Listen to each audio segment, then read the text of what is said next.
Good evening and welcome to Western Reiki Association Presents Reiki Topics series called Reiki Topics and Techniques. This is a 4-episode series, Mondays, 5 p.m. Pacific.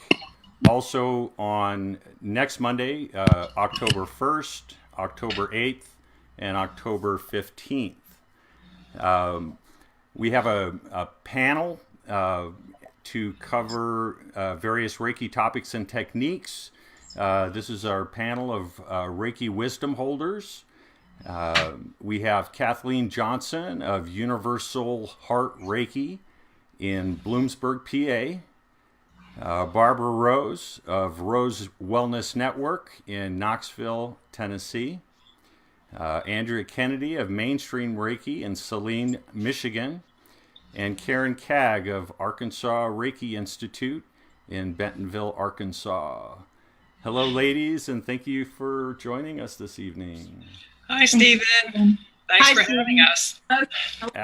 Absolutely. Now we had a few meetings about various topics to talk about, and one of the things that came up was frequently asked questions in Reiki training classes.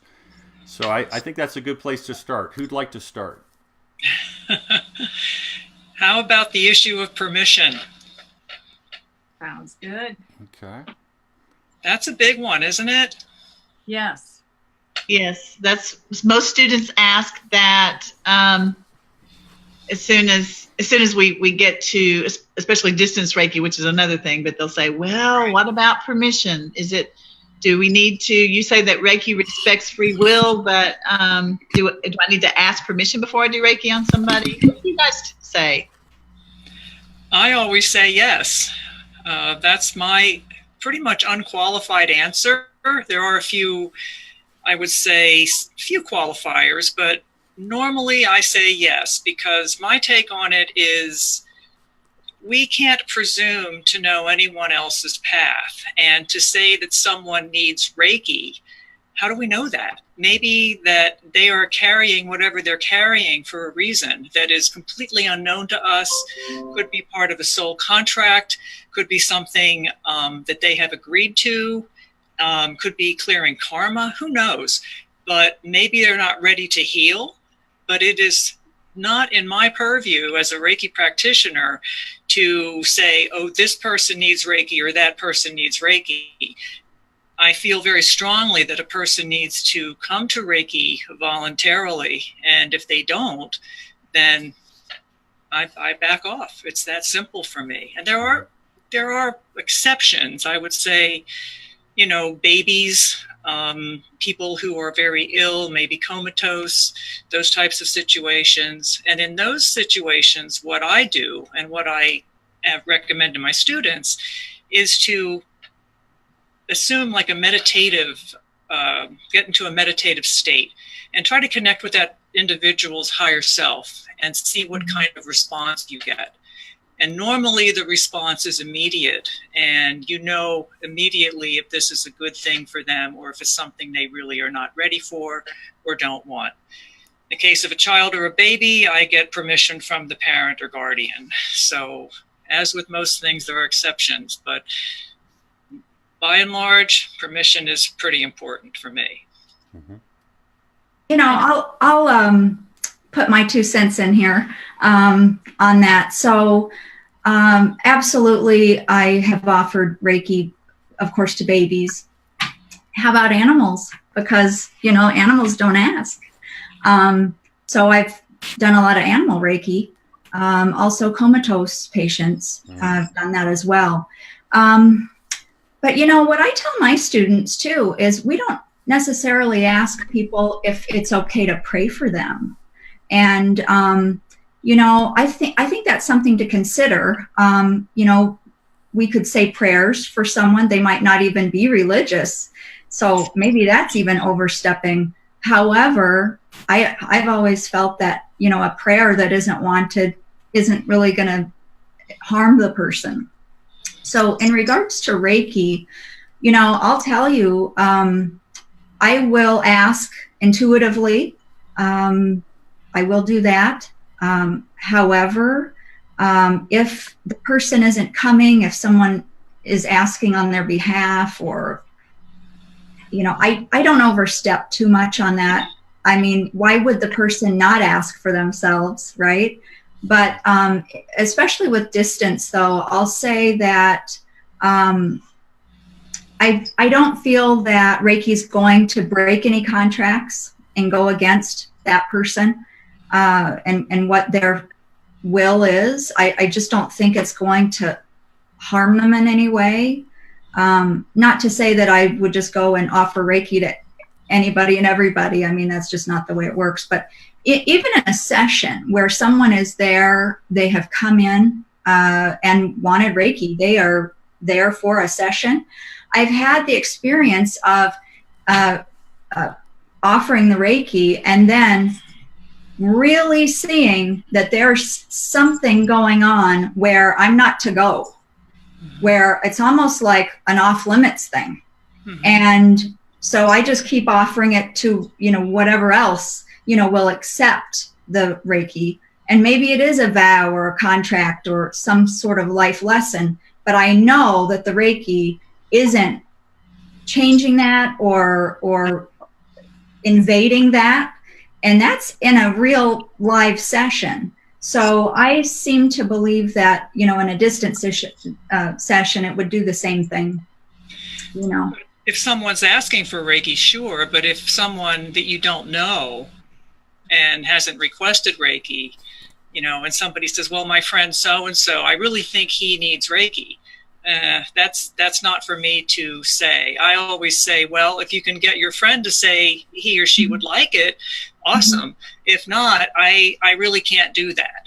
That's and I agree with that. Yeah, because I don't have people come to me and say, please Reiki my brother or something like that. That really doesn't happen to me. I think if I have students that ask, well, my brother has this issue and I really want to help him, what can I do? Then I will ask, I will recommend that they get the permission. If they don't want to do that, then what I will suggest is perhaps they Reiki their relationship or their, that sort of thing, right. Send Reiki to a situation that, and I think that kind of is one way to handle it as well. Yes. I've had people come to me more than you might think and ask me to send distant Reiki to a friend, a relative, or whatever. And it always surprises me, but I always handle it very, hopefully, diplomatically and kindly. It's just, well, they really need to tell me they want this because I really don't want to overstep my bounds as a practitioner. I need to know that this person really wants it. And everybody seems to understand, but I've had this happen quite a few times. And just going back briefly to your animal Reiki, I actually ask permission from the animals now because I just do. I do a lot of animal Reiki, and I feel that, as humans, as pet parents, we always think we know what's best and, we'll do this and we'll do that and this will be good for them. I've come to know that the animals really have a say. They need to have a say in whether they accept this healing. So I ask for permission and I go into that meditative state and I consult with the animal. I connect with the energy, and very few turn me down, but it has happened and I respect that. So there you are.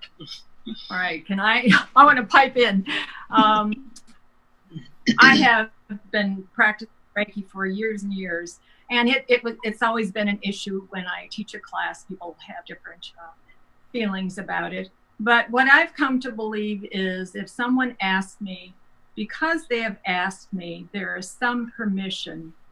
I don't think someone would come to me if there wasn't any permission. So how I handle it then, I send Reiki as a gift. And I do that always for whoever I'm working on, whether there's permission or not.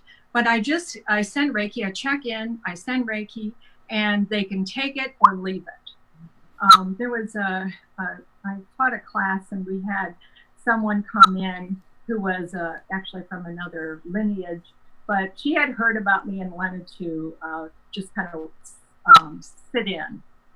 And she said, I want to send Reiki to somebody. And so we checked in. It was a time when we would check in with people. And that another person and the other students got, oh no, absolutely not. This person is against it. And I got absolutely yes. And so it was, I thought, great, this is a learning opportunity. So I said, okay, let's check in with their higher self and give it as a gift. And if they want it, they can take it. And if they don't, they don't. So everybody checked in and they said, wow, it's different when you talk to their higher self and that you offer it as a gift. Because I always say when I'm doing Reiki, I'm not driving it. I'm not driving the energy. I'm not deciding what they need, how much.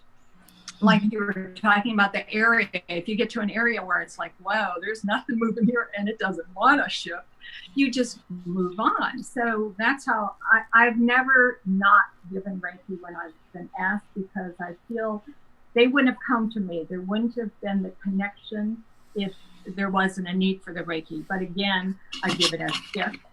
I've done clearing in houses and offices too, the same way. There's some entity people, you know, it's like I try to talk to them and say, this is what I'm offering, just love, light, beauty, harmony, peace. And you can take whatever part of it you want and leave the rest. And so then, you know, I feel good and I feel the situation is good too. But That's similar to what sometimes students will say, well, what if I'm driving past a really bad car wreck? And, you know, I can see that people might need Reiki. Is it okay to send Reiki? Is it okay to send, say, like the hurricane that just came? Is it okay to send Reiki that way? And I'd say, personally, I say, well, I always I will send, but I send it to the situation and for the greatest good. And as you said, a gift. That's a good way to put it. You know, as a gift. yeah.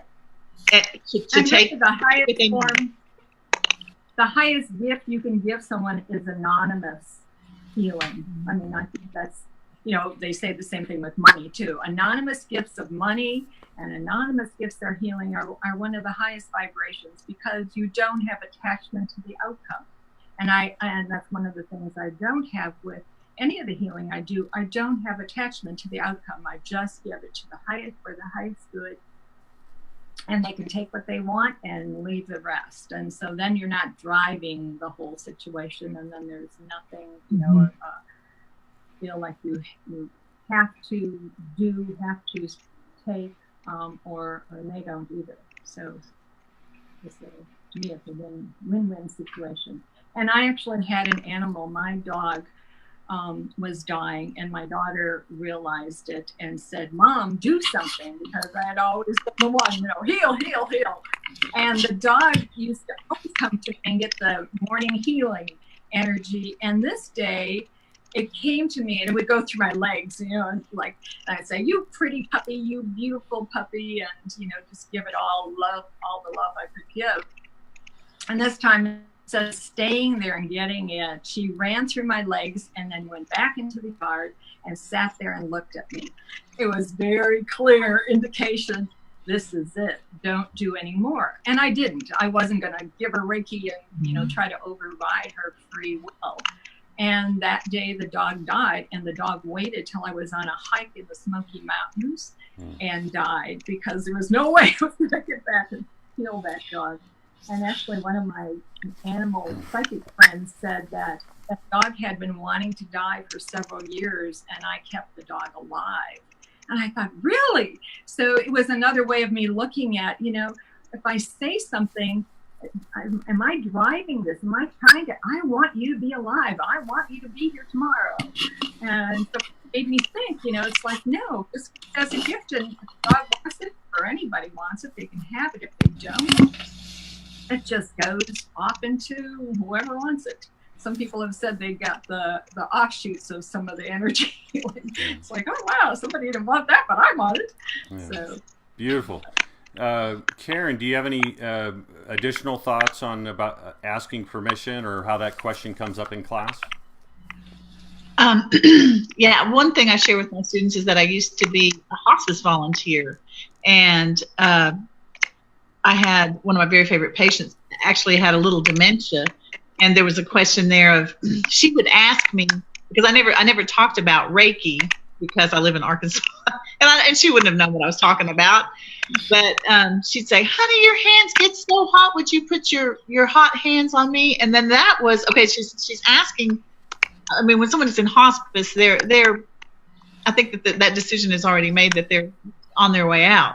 And I said that with her, it was more for like pain relief, and just like you said, like, offer it as a gift and let the person take what he or she needs from it. And for Miss Reba, I think it was just the comfort and the touch, and it wasn't necessarily for healing of I mean, she was 82 years old. It wasn't for healing of her illness. It was for comfort and love. So I tell my students to always offer it with the prayer of, like, for the highest good of the person, and to ask permission whenever possible. But I think that Reiki will go where it's needed. It's intelligent. It knows where to go, and it knows what the person's higher self wants. And I think for integrity, you should ask. But I don't think that.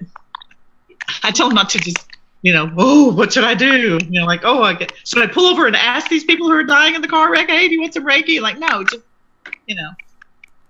follow your heart. Listen to, as Kathleen said, listen to your intuition. Get into that space, and you can get into that space pretty quickly with animals. You can,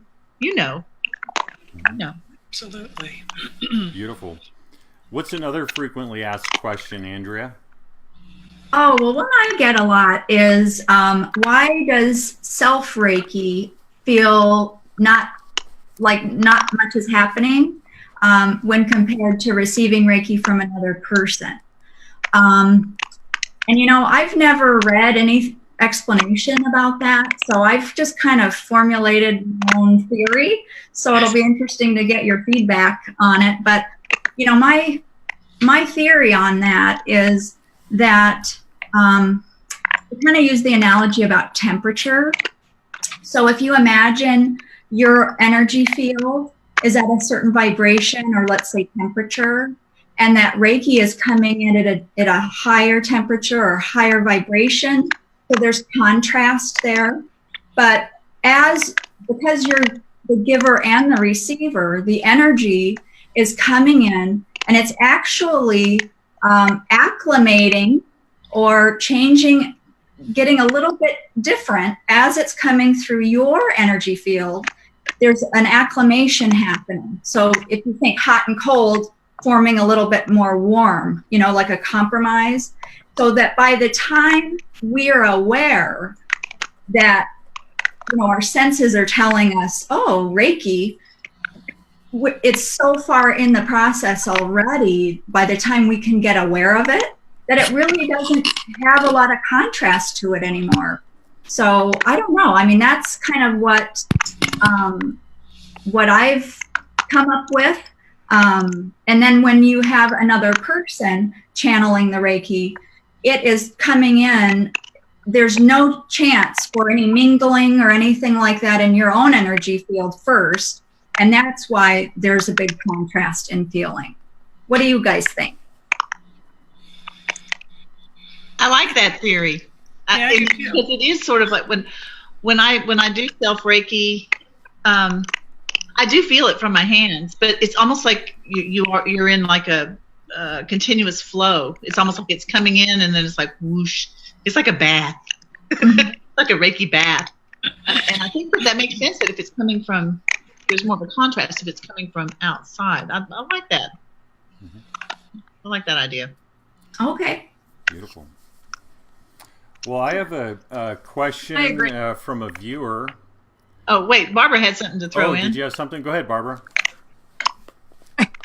I was just thinking that I recently taught a Reiki 2 class, setting us a bubble, and it was very interesting that people they closed their eyes and they got a lot of insight from it. We were each sending to ourselves, so I don't know. Sometimes I feel strong energy and sometimes I don't, and I like your way of explaining it, the different gradation of energy and stuff. But anyway, it's have you ever done that? Send a bubble to yourself of Reiki healing? I have not, but one of the things I suggest to my students is to use, you know, how we'll tell them that they can use a pillow or a stuffed animal for a distant session for another person. I tell them to try that. That's them. That's actually them, and use the stuffed animal or the pillow. And that can be really interesting. It can be a really interesting way to practice self-Reiki because it's a little bit different. So the perspective can be pretty unique. Interesting. Yeah. Yeah. I've done that with especially with the Karuna Reiki for some reason, with the toning and the chanting, and yeah, I like using the proxy for myself sometimes. Yeah. Beautiful. Well, we have a question from our live audience tonight. Leslie Ann has a question. She said, "I totally agree that Reiki is a gift, but if you're offering it as a gift, how do you justify charging for a session? I can see this question coming up with a client and just wonder how you might approach it." That's a really good question. I started to jump in when Barbara said something about the gift. The best definition that I relate to is that it is a gift, but if I don't charge for it, the person can't receive it, I think. It's hard for me to receive. It's easier for me to give. I'm a very giving person. And I think if I didn't give something in exchange for the healing, there's a part of me that feels like, because I still struggle with this, that I don't deserve it, or I haven't. It's hard for me to accept gifts. And so even though it's a gift, I think that the exchange of money, when I pay for a massage, say, then I'm like, oh, okay, I paid for this, I'm ready. And now if you can take that to a more spiritual level with the Reiki, I think that's what I think. That's what I tell my students, is that that the client may not be able to accept all of the healing, Right. if they have problems with accepting gifts like I do. There has to be an energetic exchange. There really does. And, you know, our most common form of exchange is money. That's generally what is accepted, you know, in our society. The universe loves a balance, and there has to be that balance between the giver and the receiver as to a fair exchange. And whatever feels fair to the individuals involved is fair. I charge for Reiki sessions, of course, but I've also accepted other things. Like if someone really couldn't afford a session, I've accepted a bag of apples at one time because that was all they had to give me. But that felt fair to me because I understood the circumstances. So I think the energetic exchange is the most important part of that. Charging for a session is what we normally do, but there are other ways to keep that balance going. Because like Karen said, if someone is receiving and they're not paying for it or they're not offering anything in exchange, what often happens is that will lead to feelings of guilt on the part of the receiver. And then that turns into, I've seen it happen, into resentment against the person who's doing the giving. And you don't want that to happen, obviously. You don't want to introduce any of that energy into Reiki. So starting off with that balance, I think, is crucial, no matter what it looks like. As long as it's considered fair to both individuals, then it is. And there's also the issue of, yeah, Reiki is a gift. It's the best gift I ever received. But it's also a matter of our time that we're putting into it. You know, we are using our time and our experience and our knowledge. So Reiki is a gift, but our time, our knowledge, our experience, they all come into play. And that's sort of how I, go over it with my students. And everybody seems to get it. But I know when I was first starting out, I struggled with it, with the whole money issue. And I finally just came to that place where I understood it and I made peace with it. And, so it is. I think we can get caught up in that because Reiki is, for most of us, a spiritual path. And so, there's that whole money thing. But, it is a gift, like you've said. And, if there's someone who's very gifted musically, who has a beautiful gift of being able to, say, play the piano like a prodigy, if they were to go and put on a show in Las Vegas or, wherever that would be, they would charge admission, even though it was a God-given gift or talent that, they were using there. And we would have no problem with paying for admission for that time that we could enjoy witnessing that gift and, benefiting in whatever way we would benefit. So I think if we, kind of take the spiritual part out, if we look at it more like that, I think it just makes sense. It does. I agree. Exactly. Absolutely. If we're not in the equation, if the healer's not in the equation, the healing doesn't happen. So I said a gift in only that we're not directing it. We're just being the channel for the energy to come through.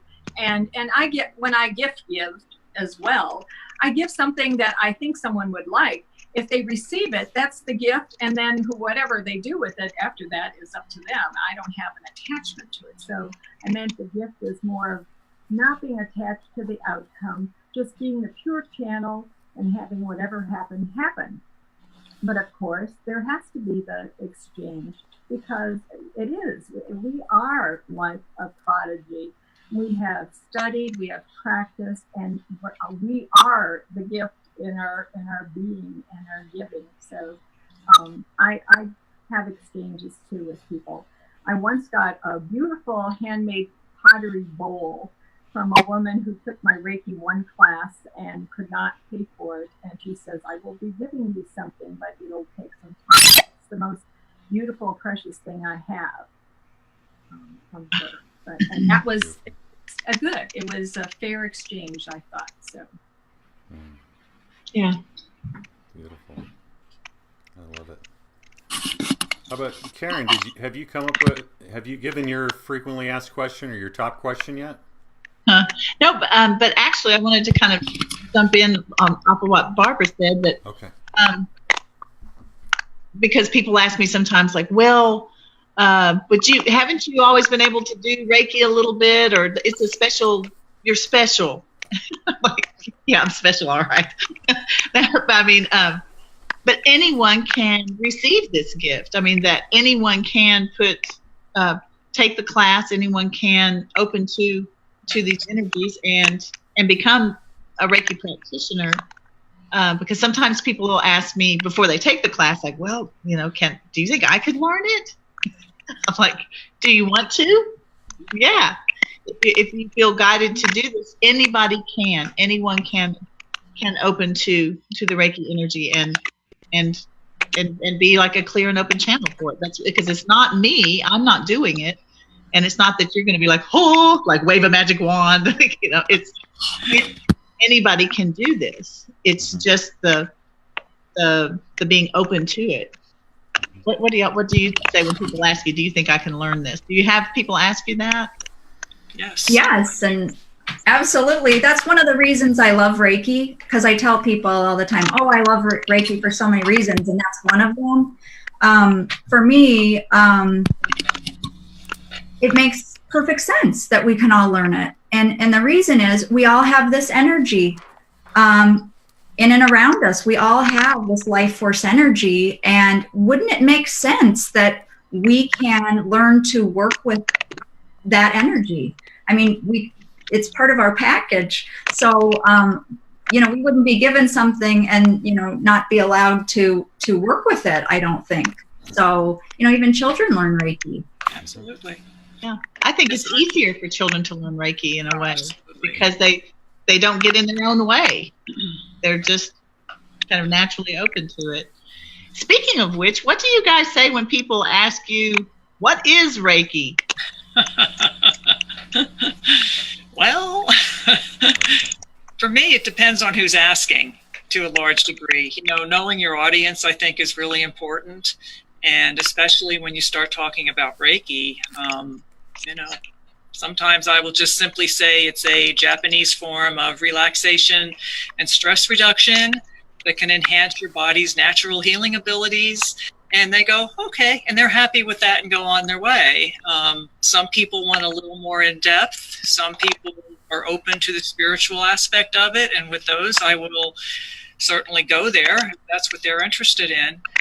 But generally, I keep it really simple unless I know the person pretty well, because I think if you immediately launch into the spiritual aspect, at least this is my experience with it, launch into the spiritual aspect, the chakras, and the energies channeled from the spiritual realm and all that. People get a little freaked by that if they're not quite ready to hear it, and at that point, you've lost credibility. And as soon as you've lost credibility, no one hears what you say. You're done. So I keep it very simple, very basic. And if they're open to more, I go there. That's good.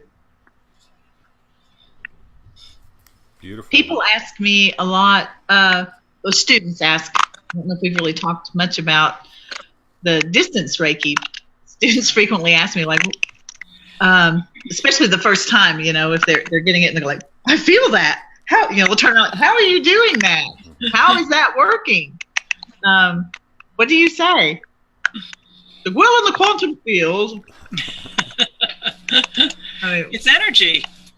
Energy isn't constricted by time or space. Those are human constructs. So energy can travel across the universe in the blink of an eye or faster.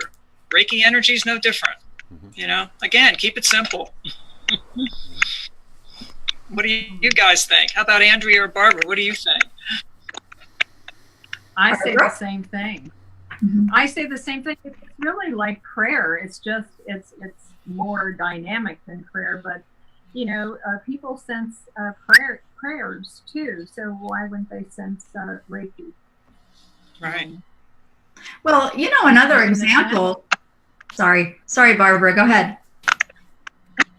I just said we just open up the channel and let it flow. And there's people that can sense things easily, and then some that can't.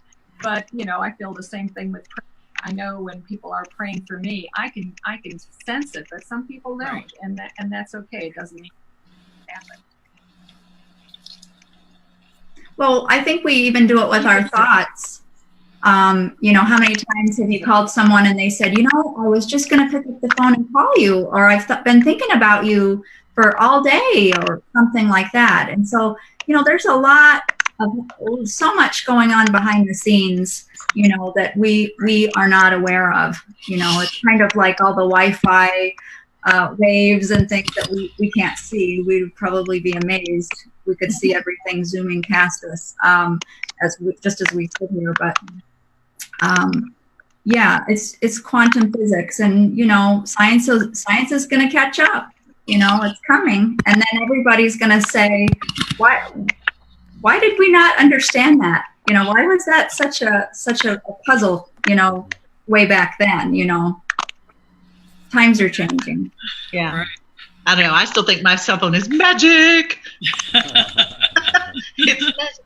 I had a friend in high school who was robbed, and like the 2 minutes after she was robbed in this convenience store where she was working, her mother called her and she said, "What just happened?" And I know that happens. I mean, because there's that bond, that connection. And I do talk to my students a lot about intention. When you do distant Reiki, you are setting the intention that a lot of times there's this little stuffed monkey, and I go like, "This is so and so." It's that intention, and it's that simple thing of intending something. It's like plugging in, like plug it into an old-fashioned switchboard or something like. Here we go. And I don't know exactly how it works, but I know it does work. That's beautiful. Well, Barbara, what's one of the most frequently asked are we done with that one? Sure. Okay. Barbara, what's your most frequently asked question in class? I guess the most frequently asked question that we haven't asked yet is, why do some people heal and some people don't? Which in some ways is related to that, having permission too. And so what I start, because we don't know what people's spiritual journey is, and so all we can hope for. And I really stress that when we connect and do either hands-on or just in healing, we ask for the highest good, to be a channel for the highest good to us and through us. And that I ask that my guidance system works with the client's guidance system, so that their energy system knows what they need. And so we are in sync. And so I would never try to push something or do something that is not for their highest good. And so if they're supposed to heal, they will, and if they're not supposed to, then they won't. And it's a hard thing for people, especially if they're coming to your place and having a session. They say, "Well, I want this healing," and it's like, I'm going to support you on this journey. So, and I say that if this is for the highest good, it will happen. And sometimes, just like since I'm a nurse, I say disease does not happen overnight. Sometimes the healing doesn't happen overnight too. So it doesn't mean that it hasn't happened. I've heard back from people I've worked on, several years later, that they were cured from, stage 4 cancer, and I had no idea, because I'm not attached to it, and and some people too. This is kind of part of it. I used to run a caring center where people would come and they would go on people who had lots of students that would be there, and they would work on people. And one woman came to me and said, "I know some of your students are very intuitive and they know what's going on, but I don't want anybody to read my body. I want them just to send the highest frequency of energy, that the highest good can happen." And so I told all the students that I had, this is what this person requested, and I really felt that it was good for everyone. And she's one who came back to me 4 years later and was cured of cancer. Of course, this wasn't the only thing she was getting, but it just tells me that, sometimes people who are very intuitive and start pulling up things, what happened when you were 3 years old, or what happened when you're 5. I don't think we need that unless my guidance system says, you need to talk to them about something. Just let it happen. Just be the channel and let the energy flow. So that's what I tell people who ask me, is this going to work? I'm like, what do you say? Who else wants to add in on that? I will. I think people tend to confuse sometimes healing with curing, and they're very different. They're very different concepts, especially when we talk about healing with something like Reiki. That in my perspective about it, it's more about the holistic level of healing, healing the whole being, the whole individual on all levels. Curing refers to a specific issue, whether it's an illness, a disorder, a boo-boo, whatever. Excuse me. The difference between healing and curing, I think, is where some folks get hung up on the healing aspect of Reiki. And, well, why do some people heal and others don't? And I like what Barbara said, and she's absolutely right. This is what I always say. So she's absolutely right, because this is what I say. So, of course. But it's about, we don't know their path. We can't presume to know why they have what they have. And it's okay. Everybody's carrying stuff in this lifetime, and we all do it. And I barely know my path most of the time, much less someone else's. So, yeah, we don't know. And that's where the healing can take on a very different look than what the person may think it should be or what they expect it to be. But with Reiki, ultimately they will enjoy healing. It just may not be what they expected or thought it should be. They don't know. It's not what they thought it would look like, you know. But Reiki gives us what we need at any given time, but that's not always what we want. And frequently I have found, at least, that it is frequently not what we want, but it is exactly what we need. And in that regard, I am totally comfortable and I accept it, because I know that Reiki always works for the highest good. So the healing aspect, I get that question too, Barbara. And I launch into this long explanation about healing versus curing. And probably they're always sorry they even asked the question by the time I'm done. But yeah, it's, I think could be an entire show in and of itself. Yeah, I agree. Well, the medical system doesn't want curing either. So, you know, they have the same, you know, don't say, I'm going to cure you. They just, you know, say, we're going to get you better. Right. And I explain a lot of times, like, I love that the healing and the curing, making that differentiation, because to me, I tell them sometimes it's a process. I mean, it's like you just have some of us have layers and layers and layers of junk, and I you know, and I've seen this with clients as well. Like, one thing will heal, and that gives rise to another thing that comes up, and it all happens in the time that it should. And so yeah, you can't say like, oh, you didn't heal. It's a process. Right. It is a process. And what I really like about that is when you are working with a client for like some time, like I have clients that I've been seeing for a few years, and whenever they start to feel like they're not making any progress, I'll say, think back to when you first started coming to Reiki sessions. And then their response always changes. Oh my goodness. Yes, I am not the same person. It is a process, as Karen said. It is a process, and it is going to unfold as it needs to, not as we want it to.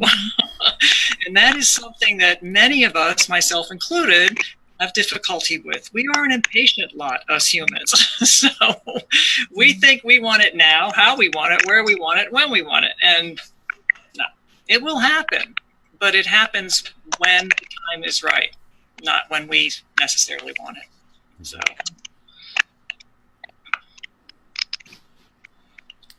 Beautiful. Are we getting any other questions, Stephen? We're getting a lot of comments. Uh-oh. Yeah, we've got a lot of comments. So definitely visit the post after the show. Karen Scales agreed with the commentary that was happening. She says, I fight with not sharing healing messages, allowing the greater good to happen, and not to ask questions to confirm our empathy.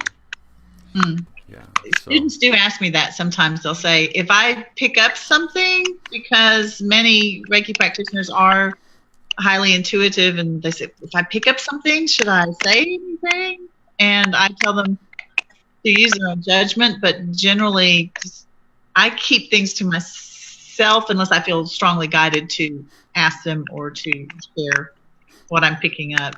And when I first started practicing, I'd pick something up and I thought, I didn't want to say anything because I thought, they're going to think I'm crazy.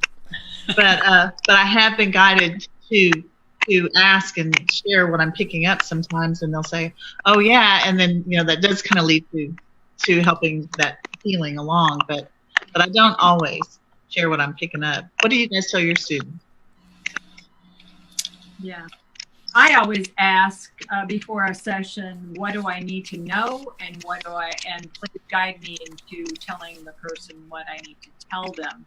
And that really gives puts a lid on all the other things. And I also, it's funny, I'm in the room where I do my healing. I have a drum that sometimes it'll ding, and I'll think, oh, what was I just thinking then? Because it's usually something important. And I had a client on the table, and all of a sudden I had this vision of these Inuit people. And it was really crazy. A lot of times it's very cryptic, so only they know what it is. And I like that because I don't need to know all that. So she said, the drum pinged. What was happening when the drum pinged? And I said, well, I was seeing a vision of Inuit people.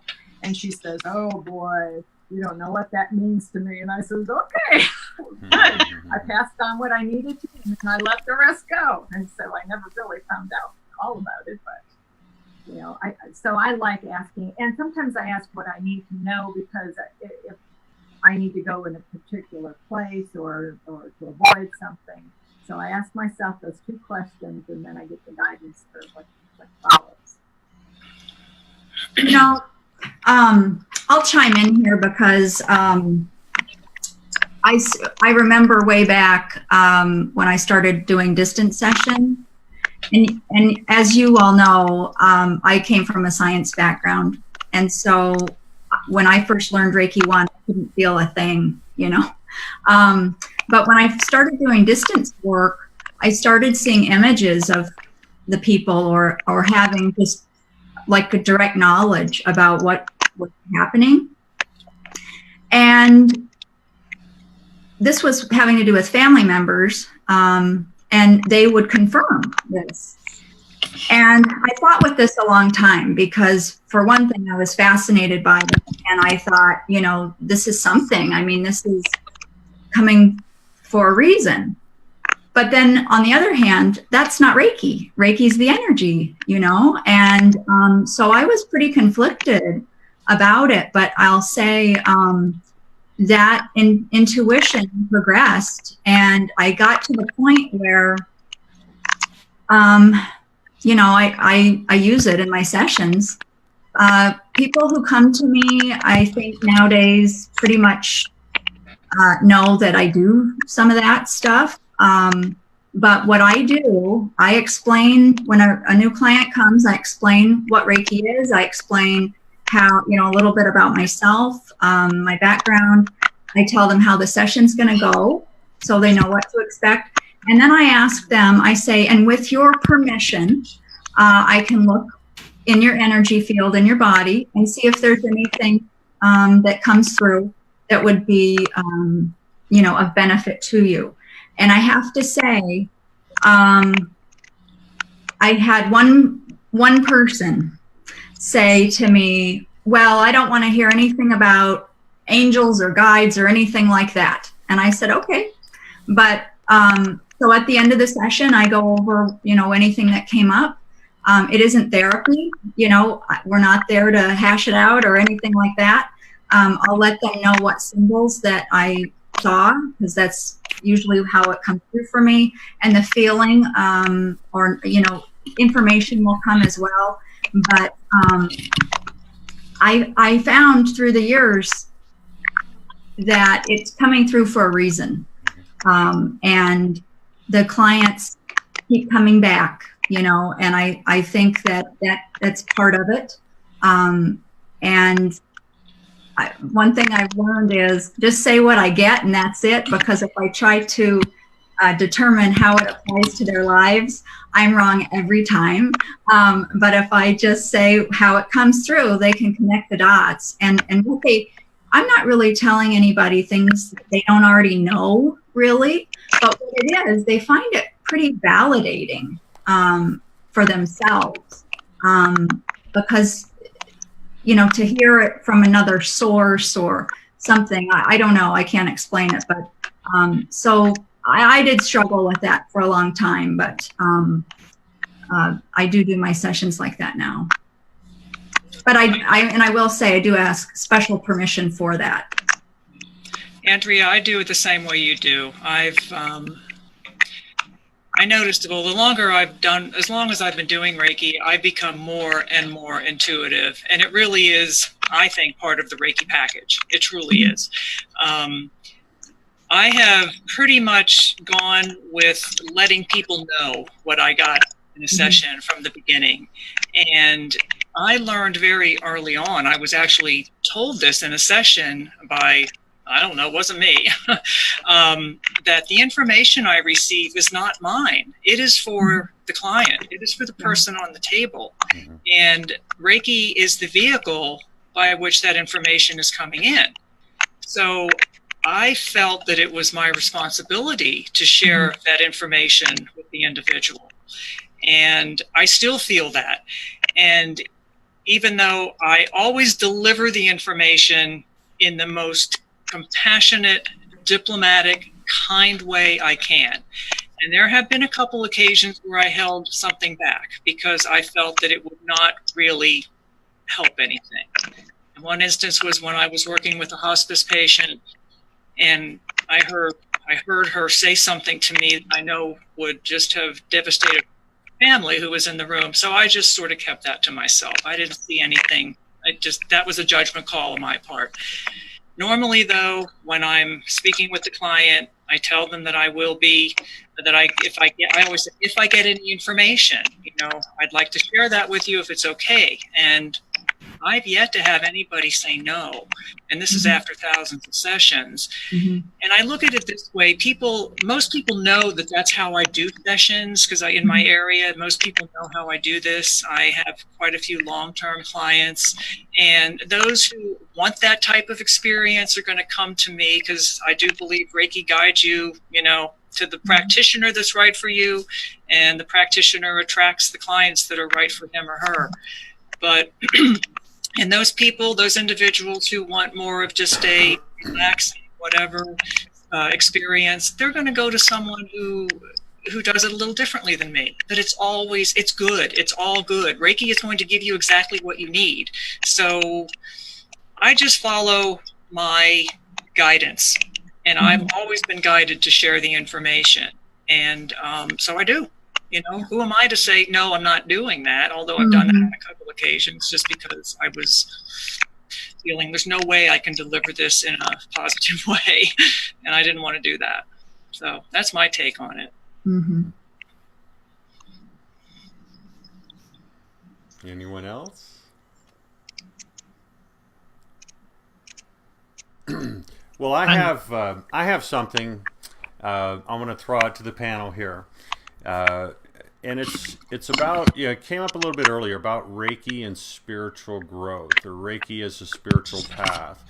Now, for some people, once they get Reiki, it's not like things are great all the time. There's, processing through old trauma and all this stuff. A lot of stuff can come up. It can get not so good before it gets better, like that. So this may be something that comes back to you after students take a class, maybe a week or two later, or something like that.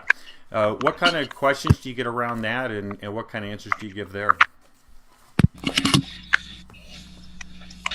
Do you mean as asking the student, or if the student wants to know if Reiki is a path to spiritual growth? Is that what you mean, Stephen? Well, what I'm really trying to get at is that once, when someone starts on their spiritual path, when they really dig in and start going at it, stuff comes up.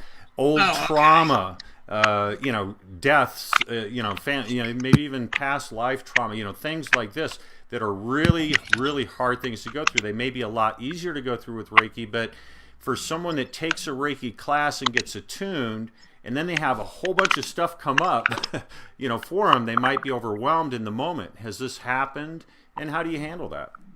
Well, I go over that in my classes. I always tell them that this is something that can happen. I always say that Reiki is going to bring to the surface things that need to be acknowledged and released. And as they come up, you may feel like ill physically, you may have emotional upheaval, or all of the above. I still get this. I mean, there's, like Karen said, there's a lot of stuff, lots and lots of layers. It's like the onion, you're peeling back the layers one at a time, but there's always another layer underneath that needs to come out. So I do go over this in my classes, and I'm always very careful to say that it may not happen for all of you, and that's okay. Everybody goes through this differently. It's unique to each one of us. But just be aware that if this happens, it's all part of the growth process. And I always encourage my students to get in touch with me and stay in contact with me if they have any concerns. I always stay in touch with my students as much as they want. I don't stalk them, but if they have a question, or they have an issue, they know they can get in touch with me, and I will be available to them. so this is something I always cover in class because I think it's important. I view Reiki as a path of spiritual development just as much as it is a method of healing. And that's how Usui taught it, as a path of spiritual development. And so that to me is, it's a beautiful path of spiritual development. But some people take Reiki just for the healing aspect, and that's okay. Again, it's to each his own. Everybody that comes to Reiki does so for their own purposes, their own reason. And Reiki is so beautiful in that it works with each one of us in the way that is just right for us. So, but I think it's fair to at least forewarn the students. That's how I do it. Yeah, we did talk about that the last day of class, even in the master level, because even more comes up. So, and we have a Facebook group so that they can, and they choose a Reiki buddy, and I just tell them that you're going to have to be sure to do self Reiki, because you'll get out of class and you'll forget you've got to do the self Reiki, and then have some sort of a venue like a Facebook group or something, some way that you can keep in touch with me and your fellow students and talk through it. And it helps to know that you're not the only one. You don't want to finish a Reiki class and go like, God, this is Now what? Like, gosh, what did I do? So, yeah, but we do talk about it in class, and then I think it's important to have that support and for them to know that I'm there always too. Right. How do you do that, Andrea? I think I'm agreeing with everything you all have said. But yeah, I'm a big believer in, I told somebody just the other day who was interested in taking my Reiki 1 and 2. And I told her, I said, and then we have Reiki shares, and I'll do a Facebook group, and, and I went on, and I said, so I guess what I'm saying is, if you take my class, you're stuck with me forever if you'll, if you're game, because I think it's so important. It's such an honor to teach, but it isn't a weekend. I mean, it's just not. When we're there in class, I just feel so blessed to witness the beginning for these beautiful people, and it's a life-changing thing. So I just want to be there. If they want to be there, I'm there, afterwards. So I'm a big proponent of that. Have you noticed that every class seems to have like the perfect combination of people? It's like the people that end up enrolling in a particular class, it's like they needed to meet. I mean, it's amazing to me how really perfect each class is. And I never know like who's going to end up in the class, but it's always the perfect combination. It is. It is. It is. I once had a class, and at the very last minute, somebody got a flat tire on the way. And so she was going to be so late. She said, I can't do that now. I'll just have to come to the next one. And someone else had someone that had passed away in their family. So those two people didn't come to that class. But I knew, because I know what you're saying. I was like, okay, well, and I have to tell you, the people that were left in that class, it was perfect. And then, the subsequent class, those two people made it, and that was the perfect class. So I love it, because it's like you can see the Reiki working, things always work out. We know that. You get attuned to Reiki, and then, the path seems to kind of open up, and there's, this comes in and that comes in, and it's just like that with the classes. I mean, it's such a good point you make. It's so true. Beautiful. Well, that was beautiful. I think that's a good ending point here. Thank you, panelists. Beautiful start to this 4-episode series. Thank you all. We had a huge live audience, so that was awesome.